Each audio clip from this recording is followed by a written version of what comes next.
Commençons au nom du Seigneur Jésus-Christ. C'est une exhortation à la maison. Nous avons préféré que les enfants de Dieu peut-être auront aussi l'occasion de suivre cette même exhortation à la maison. Prions premièrement. Notre Père et notre Dieu, Créateur du ciel et de l'univers, l'auteur de la vie, l'auteur de toutes bonnes choses. Père, nous nous reprochons auprès de toi, nous approchons auprès de toi, Seigneur et mon Dieu, mon roi, car il est écrit dans ta parole que là où se trouvent deux ou trois dans mon nom, je suis au milieu d'eux. C'est la raison de notre réunion ou notre exhortation ce soir à la maison, Père. Nous voulons, Seigneur, que tu m'écartes du chemin, que tu descendes, que tu nous parles, Père, car nous savons que toute interprétation d'homme est un mensonge, celle de la sienne est la vérité. C'est pourquoi nous t'aimons, nous te louons, Père. Bénis Israël, ton peuple, bénis Israël spirituel, bénis tes serviteurs un peu partout dans les quatre coins du monde. Souviens-toi, Seigneur et mon Dieu, mon roi, de nous aussi. Sois béni, sois glorifié, Père, car tu n'es pas un Dieu imaginaire, mais tu es un Dieu réel. Tu es le Dieu de William Aaron Branham. Si nous parlons, si nous prions, c'est parce que tu as parlé, tu as permis que nous puissions parler. C'est la raison, Seigneur, c'est la raison pour laquelle tu nous as envoyé ton messager dans ce temps d'histoire. Nous t'aimons, nous te louons, Père. Sois béni, sois glorifié. Merci pour tout ce que tu as fait pour nous. Merci pour l'amour divin. Merci pour ta venue, Seigneur. Merci pour Luc 17 et 30. Apocalypse 10, 1 à 7. Jean 14 et 12. Joël 2, 28 et Zacharie 14. Merci, Seigneur, pour Malachie 4. Sois béni, sois glorifié. Nous lisons la parole au nom du Seigneur Jésus-Christ. Amen. Zacharie, non, excusez-moi. Nous allons prendre Lévitique chapitre 23. Depuis le verset 23.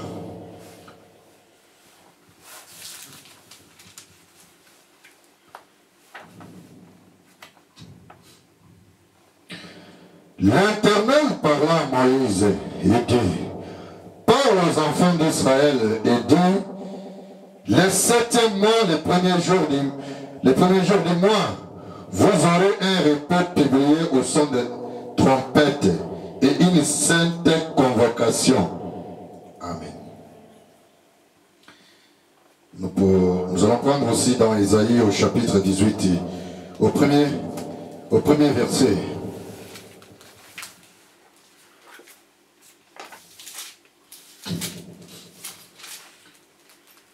Isaïe chapitre 18 et depuis le premier verset.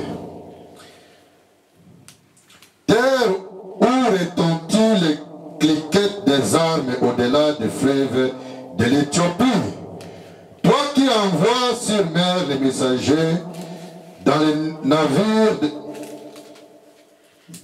des vagues à la surface des eaux. Allez, messagers rapides vers la nation, forte et vigoureuse, vers ce peuple redoutable. Depuis qu'il existe une nation puissante et qui écrase tout, dont le pays est coupé par les fleuves. Vous tous, habitants du monde, habitants de la terre, voyez la bannière qui se détresse sur les montagnes, écoutez la trompette qui sonne. Et dans Isaïe, chapitre 27, et versets 12 à 13.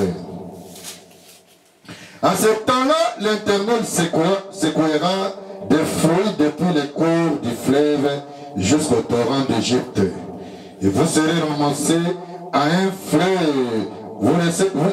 Vous serez ramassés un à un, enfants d'Israël. À ce jour, on sonnera de la grande trompette, alors reviendra ceux qui étaient exilés au pays d'Assyrie, aux fugitifs, au pays d'Égypte. devant l'Éternel sur la montagne sainte en Jérusalem. Encore une fois, prions. Notre Père et notre Dieu, comme humains, nous pouvons tout simplement ouvrir ces pages de la Bible et en lire les versets. Mais l'interprétation de ces livres, Seigneur, dépend de toi. Aucun homme ne peut interpréter, Seigneur, ces livres. Car il n'y a que toi seul qui est capable d'interpréter ta parole, Père. Sois béni, sois glorifié. Interprète-nous cette parole, Seigneur, au nom du Seigneur Jésus-Christ. Amen. Vous pouvez vous asseoir. C'est une petite exhortation que nous allons faire. Je crois que cette exhortation, c'est justement, c'est la parole parlée. Et je vais essayer un peu de vous parler un peu de la trompette de Dieu, parce que il y a souvent, quand nous parlons des choses, les gens ne comprennent pas. Oui, je veux dire, quand le prophète a parlé, il a été difficile de comprendre les prophètes, parce que, vous savez, les prophètes, c'est un aigle. Quand il parle, vous devez être aiglon pour les saisir. C'est la raison pour laquelle vous avez vu que non, il y a des gens qui parlent toujours de la venue du Seigneur. Ils se sont limités tout simplement à la première venue du Seigneur. Et pourtant, il y a eu la première venue, c'était Jésus-Christ quand il était venu en Israël. La seconde venue, quand il est venu comme le Fils de l'homme, c'est-à-dire quand il est descendu à la montagne du soleil couchant en Arizona. C'est à la soleil du montagne couchant en Arizona. C'est là que la deuxième ou la seconde venue a intervenu. Mais il y a une venue par laquelle les gens ne parlent pas. C'est la troisième venue qui est accomplie, mais les gens font l'amalgame de ne pas en parler. Mais comme la Bible a parlé, nous allons parler. Je vous en assure, nous allons en parler parce que Dieu a parlé dans ce temps d'histoire. Il est écrit dans Apocalypse, chapitre 10, verset 1 à 7. Vous savez qu'à la voix du 7e ange, tous les mystères de Dieu seraient accomplis. Il n'y aura aucun ministère qui va rester. Tout sera accompli. C'est la parole qui le dit. Ce n'est pas moi, ce n'est pas vous, ce n'est pas qui que ce soit. Tout ce qu'un homme peut dire. Je pense que vous devez suivre beaucoup plus que de s'intéresser de là-bas. Prêtez vraiment les oreilles dans la parole de Dieu. Merci beaucoup.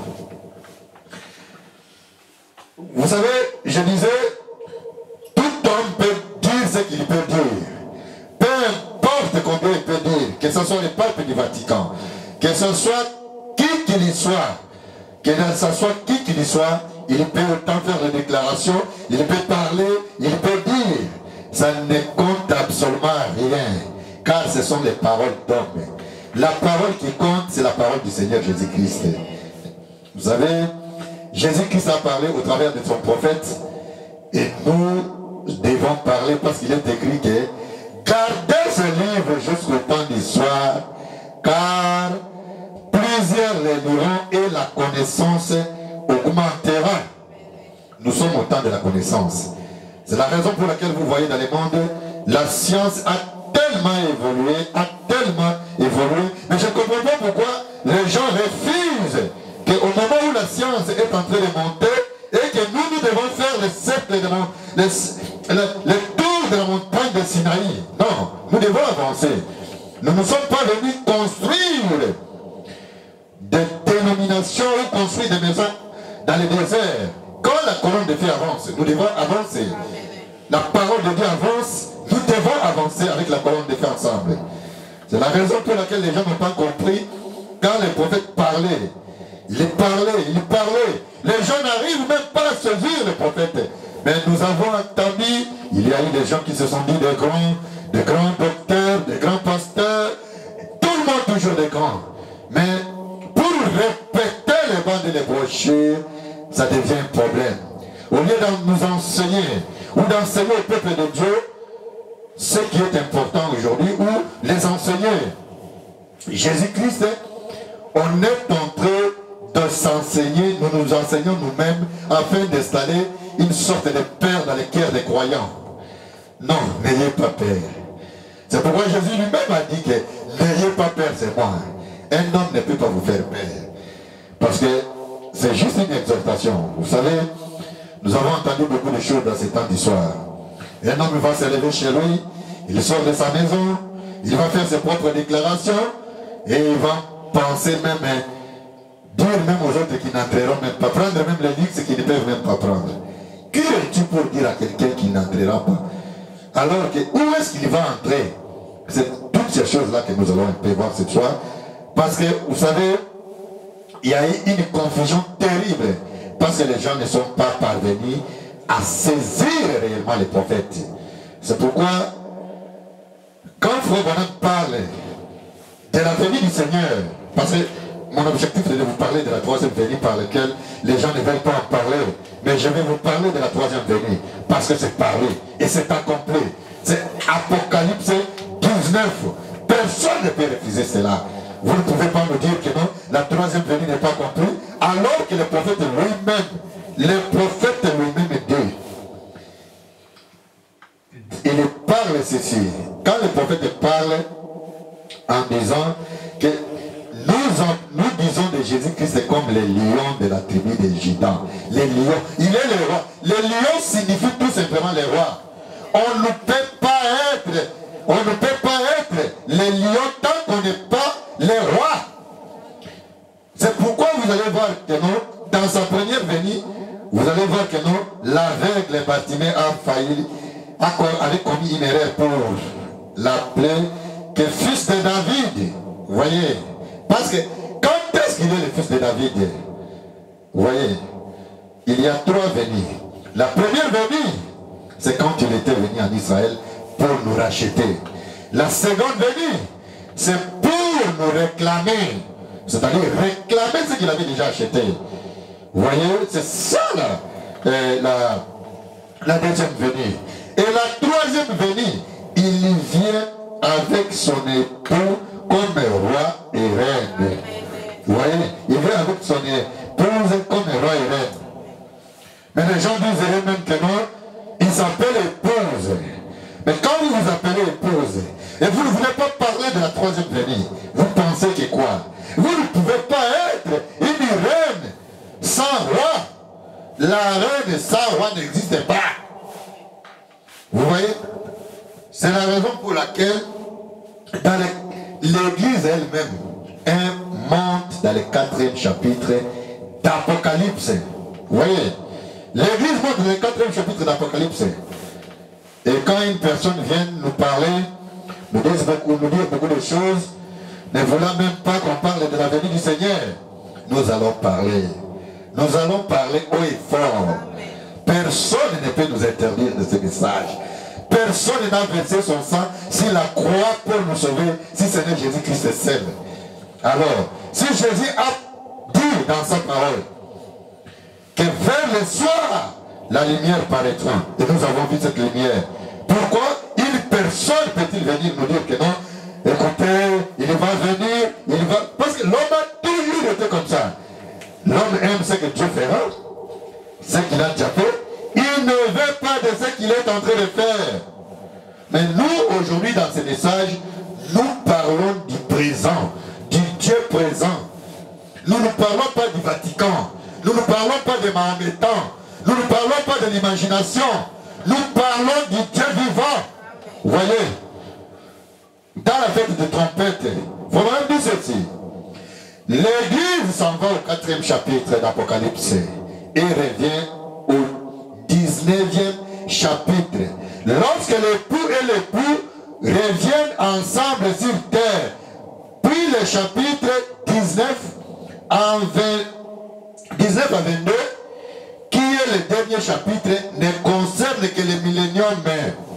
Vous voyez, c'est le prophète qui le dit. Le prophète, c'est Jésus-Christ. Notre prophète s'appelle Jésus-Christ. C'est la raison pour laquelle nous disons que non. William Marion Branham est un homme Dieu. Amen. Un homme peut dire ce qu'il peut dire. Il peut faire des déclarations, ce qu'il peut faire. Nous nous n'avons pas peur, nous savons de quoi nous parlons, nous savons de quoi nous croyons, nous savons de quoi, nous savons à quoi nous avons crié. Quand nous disons que William Branham est Dieu, c'est une vérité. Il est Dieu parce que la parole est Dieu. Et la parole s'est incarnée à lui. Amen. Vous voyez, c'est de ça que nous parlons qu'il est Dieu. Et cette parole qui s'est incarnée dans William Branham s'appelle Jésus-Christ. Voilà le Dieu que nous adorons. Vous ne pouvez pas adorer dans le nom de Branham. Vous ne pouvez pas adorer dans le nom de qui que ce soit. L'adoration est exclusivement en Jésus-Christ. C'est une exclusivité de Jésus-Christ. Vous ne pouvez pas adorer dans le nom de Branham. Vous ne pouvez pas adorer dans le nom de qui que ce soit comme prophète. Mais nous adorons dans le nom de Jésus-Christ. Mais nous n'adorons pas ce Jésus-là, historique, non. Nous n'adorons pas le Jésus, les Galiléens, non. Vous voyez, ce n'est pas de ça que nous parlons. Jésus-Christ et les Galiléens, l'homme, c'était le tabernacle par lequel la parole de Dieu s'est incarnée. C'est comme ça que nous parlons de Jésus-Christ comme Dieu. Vous le voyez? Amen. C'est comme ça. Si nous disons de Jésus-Christ comme Dieu, c'est parce que la parole de Dieu, qui s'appelle elle-même Jésus, s'est incarnée en Jésus-Christ. Et cette parole a été faite chair. Nous l'avons vue, nous l'avons contemplée et nous l'avons touchée. Nous avons mangé avec la parole. Nous l'avons même dédaigné. Et vous avez vu, il nous avait racheté. Les gens ont parlé la première fois. C'est pourquoi il disait que vous pouvez, la première fois quand le Seigneur était venu, les gens pouvaient blasphémer, les gens pouvaient dire quoi que ce soit. Il leur était pardonné. Mais dans cette temps d'histoire, il avait promis que quand la même chose va se répéter, c'est-à-dire quand la parole est faite chair de nouveau dans la chair humaine. Où est-ce que la parole est faite chair? Dans Malachie 4. Vous voyez, la parole est faite chair dans Malachie 4. Vous voyez, c'est là que nous parlons. C'est de ça. Aujourd'hui, l'adoration se trouve dans un homme. Amen. Vous ne pouvez pas adorer Dieu en dehors de son programme. Amos 3:7. Ce n'est pas nous. Écoutez, tout homme peut critiquer. Tout homme peut dire ce qu'il peut dire. Nous avons un langage différent du monde. Nous avons un langage différent de dénomination. Nous avons un langage différent du système de cosmos. Vous voyez, dans ce système de cosmos, vous savez, là, les gens voient les choses dans un autre angle. Vous savez, ils voient les choses selon le monde. Mais nous voyons les choses selon la parole. Non pas selon l'homme, non pas selon qui que ce soit, mais selon la parole de Dieu. Vous voyez? C'est pourquoi vous allez voir que non, il est écrit qu'à la voix du 7e ange, quand il sonnerait de la trompette, tous les mystères de Dieu s'accompliraient. Alors, quand on dit tous les mystères de Dieu s'accompliraient, cela veut dire que non, tous les mystères, il n'y a pas de mystère qui reste inaccompli. Tous les ministères sont accomplis. S'il y a un homme qui va venir vous dire que non, il y a encore des ministères qui doivent s'accomplir, ne l'écoutez pas. C'est une sémence de discorde. Parce que la parole dit que non, à la voix du 7e ange, tous les mystères de Dieu s'accompliraient. Est-ce que Apocalypse, la venue du Seigneur est un mystère? Oui. Est-ce que ça doit être accompli dans cette année d'histoire? Oui. Est-ce que c'est accompli? Oui. Vous voyez? C'est comme ça que nous parlons. Et je ne comprends pas pourquoi quand les gens parlent, beaucoup de gens font des déclarations, ils font des déclarations. C'est parce que la popularité est, comme Jésus-Christ lui-même disait que à vous les enfants, le royaume de Dieu vous est révélé. Pour eux, le mystère leur est caché. De peur qu'ils les voient et qu'ils ils reçoivent les saluts. Vous voyez, nous avons reçu les saluts parce que les saluts se trouvent dans la révélation des mystères de Dieu. Vous ne pouvez pas avoir amour, ça. Tout amour en dehors de Dieu est ce que nous appelons l'amour philéon. Et nous, les chrétiens, nous devons quitter de l'amour philéon pour s'introduire dans l'amour agapao. Oui, nous devons entrer dans l'amour agapao. La venue du Seigneur, c'est une réalité. Il n'y a personne qui peut venir aujourd'hui nous dire que non, Jésus-Christ n'est pas encore venu. Mais d'abord, il faut savoir, Jésus-Christ, c'est qui? Jésus-Christ, c'est la parole. Jésus-Christ est la parole. Vous voyez, tout homme qui adore Jésus-Christ en tant qu'homme, qui était né à Galilée, est un idolâtre. Nous n'adorons pas Jésus-Christ, l'homme qui était né à Galilée. Ce n'est pas cette chair-là que nous adorons. Ce sont des déclarations difficiles, mais les gens, il n'y a que les aiglons. Pour nous, nous n'avons pas peur. Nous adorons Jésus-Christ, la parole. Amen. Les gens peuvent penser que nous faisons des déclarations. Non, on n'adore pas des créatures, mais nous adorons le Créateur. C'est ça la différence entre nous et le système cosmos et le catholicisme. Parce qu'eux adorent les créatures, les idoles. Vous voyez? Mais nous, nous adorons le Créateur. Au commencement était la parole. La parole était avec Dieu. La parole était Dieu. Toutes choses ont été créées par elle. Oui. Donc, c'est la parole qui a créé toutes les choses. Vous ne pouvez pas adorer en dehors de la parole. Et c'est la parole qui fait de Jésus-Christ Dieu. Vous voyez? C'est ça la révélation. C'est ça le plus grand problème aujourd'hui. Parce que les gens ne comprennent pas que non, c'est la parole qui fait de Jésus-Christ Dieu. Jésus-Christ a dit, Eli, Eli, lama sabakatani. Vous croyez que qui avait quitté à ce moment-là? C'était la parole. Vous voyez? C'est la parole qui avait quitté Jésus-Christ quand il lui disait que Eli, Eli, Eli, lama sabakatani. Vous voyez, c'est la parole. Père, Père, pourquoi m'as-tu abandonné? C'est pourquoi il n'y a qu'un seul Père, c'est la parole. Vous voyez, logos. Vous voyez? C'est ça ce que nous appelons la parole. Vous voyez? Alors, Jésus-Christ, nous l'adorons parce que la parole a été faite chair à lui. C'est la raison pour laquelle nous disons aujourd'hui encore que William Branham était nommé Dieu. Refusez ou pas, c'est ça la vérité. Nous adorons là-bas. William Branham était nommé Dieu. C'est-à-dire, pour les aiglons, je pense que non, ils comprennent de quoi je parle, et vous comprenez de quoi je parle. Je ne dis pas qu'adorer Branham, mais je dis tout simplement que la parole a été faite chair dans un homme.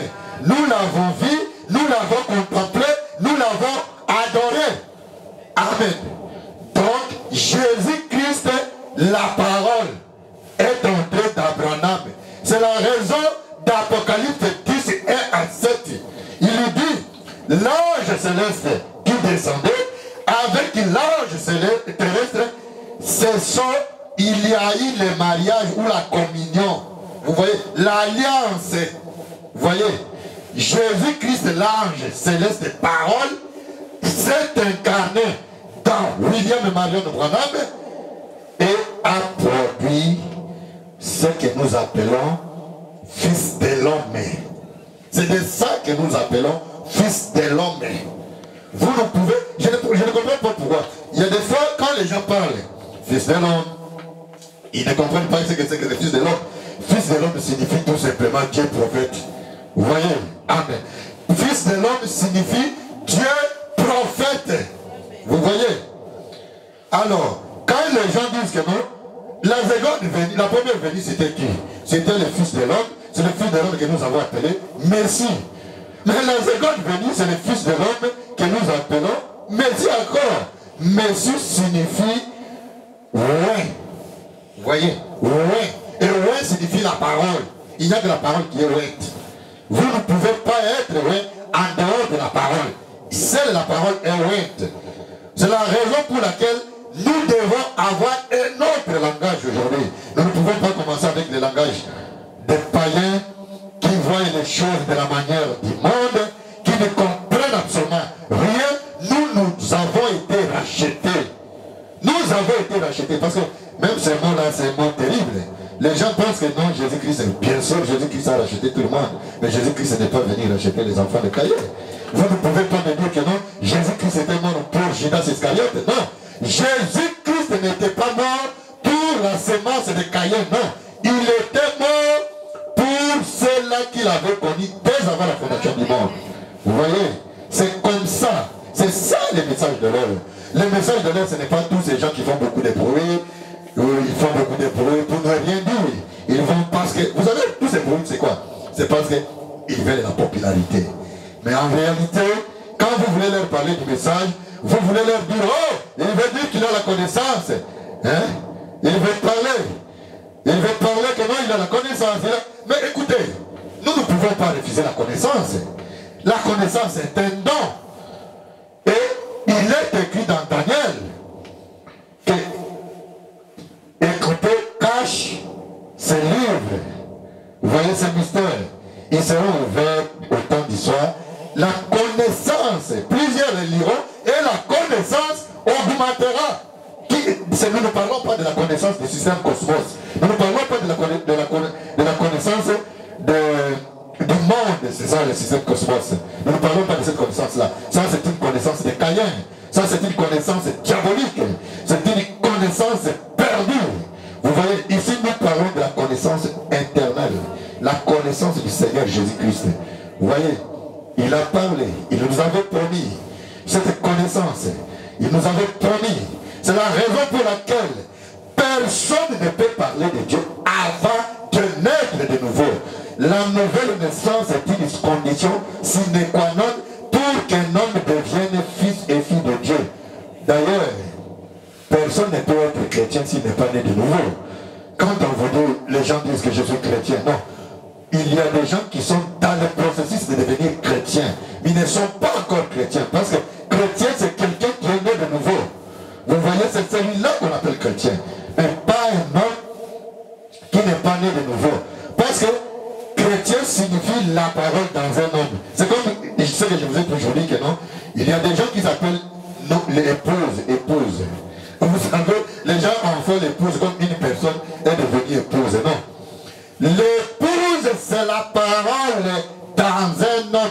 La parole de Dieu, le message de l'heure, dans un homme. C'est cette parole qui est épouse, la parole fait chair dans un homme. C'est la parole dans un homme que nous appelons épouse. Mais ce n'est pas toi sans la parole que tu t'appelles épouse. Non, l'épouse ce n'est pas un homme. L'épouse c'est la parole. Vous voyez, parce que aucun homme, vous voyez, n'est éternel.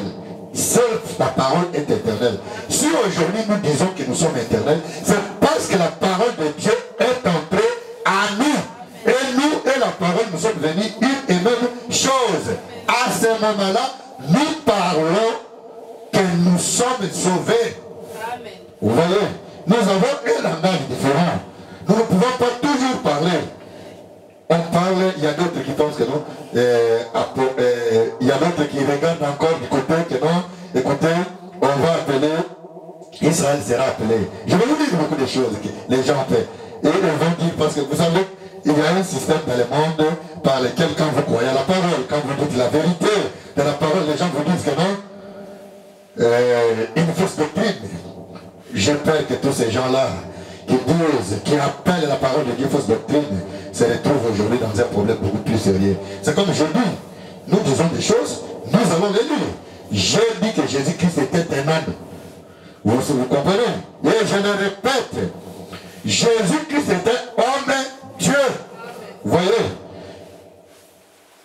Il a eu un commencement. C'est la première. Lisons la parole, parce que quand lisons la parole, qui est ce Melchisedec? Version la voix de Dieu. Lisons la parole. Vous voyez, parce que quand nous disons ces choses, beaucoup de gens pensent que non, nous ne savons pas de quoi nous parlons. Nous adorons Jésus, la parole. C'est la parole qui a été faite chair en Jésus. Cette parole s'appelle Jésus. Et l'homme Le premier homme qui était venu à Galilée pour nous sauver s'appelle aussi Jésus. Donc, Jésus dans Jésus. Voilà ce de quoi nous parlons. C'est un langage de chrétien. Amen. C'est pourquoi je suis en train de... Je vais vous lire. Maintenant, tous... C'est parce que dans ces temps d'histoire, vous pouvez tout parler. La dernière parole, c'est Dieu dans Branham qui en a parlé. C'est William Branham que Dieu a envoyé dans ces temps d'histoire. Vous ne pouvez pas parler en dehors de Malachie 4. Ce sont des déclarations fallacieuses en dehors de Malachie 4. Et nous allons le dire. Nous allons continuer toujours à le dire. Écoutez, la parole est en train de dire ceci. J'ai dit, qui est ce Melchisedec, page 24, paragraphe 95, dans les français de chez nous au Congo, on appelle ça 95. Maintenant, la véritable révélation de Melchisedec apparaît. Elle montre qu'il était Dieu, la parole. Il montre qu'il était Dieu, la parole. Écoutez attentivement ça. Avant de devenir chair, il était Dieu la parole. Avant de devenir chair, Dieu la parole. Parce que Dieu la parole, parce qu'il devait l'être. Personne d'autre ne pouvait être immortel comme lui. Voyez-vous, j'ai eu un père et une mère. Vous aussi. Jésus avait un père et une mère. Jésus avait un père et une mère. Mais cet homme n'avait ni père ni mère. Jésus eut un commencement et cet homme pas. Jésus donna sa vie. Cet homme ne le pouvait pas parce qu'il était la vie. C'est absolument le même homme tous les temps. J'espère que Dieu vous les révélera. J'espère que Dieu